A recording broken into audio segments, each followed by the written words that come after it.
বিভিন্ন সন্ত্রাসীরা রয়েছে, তাদের বিচারের দাবিতে আমরা রাজপথে নেমেছি এবং দেশব্যাপী সংস্কারের দাবিতে আমরা নেমেছি এবং একটা নতুন সংবিধানের দাবিতে আমরা নেমেছি।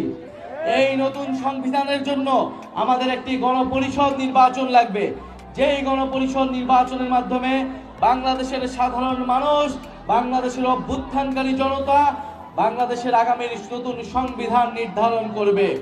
তরুণরা এবার বলতে চায়, তরুণরা কোনো দাবি নিয়ে রাজপথে নামতে আসেনি, বরং তরুণরা দায়িত্ব গ্রহণ করতে এসেছে।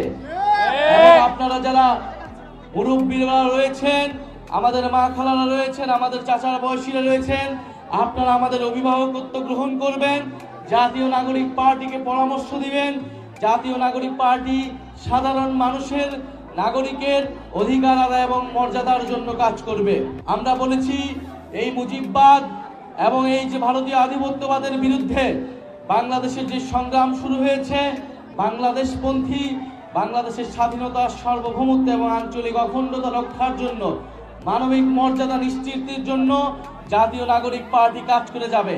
আমরা জানি নেত্রকোনায় হাওর বাওয়ারের অধ্যুষিত এলাকা, নেত্রকোনায় বন্যার সমস্যা রয়েছে, জলবায়ু পরিবর্তনের প্রভাব রয়েছে এই নেত্রকোনায়।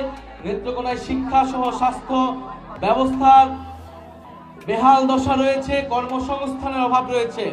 আমরা একটি জনকল্যাণমুখ রাষ্ট্র তৈরি করতে চাই, যেখানে মানুষের শিক্ষা, স্বাস্থ্য এবং কর্মসংস্থানের অধিকার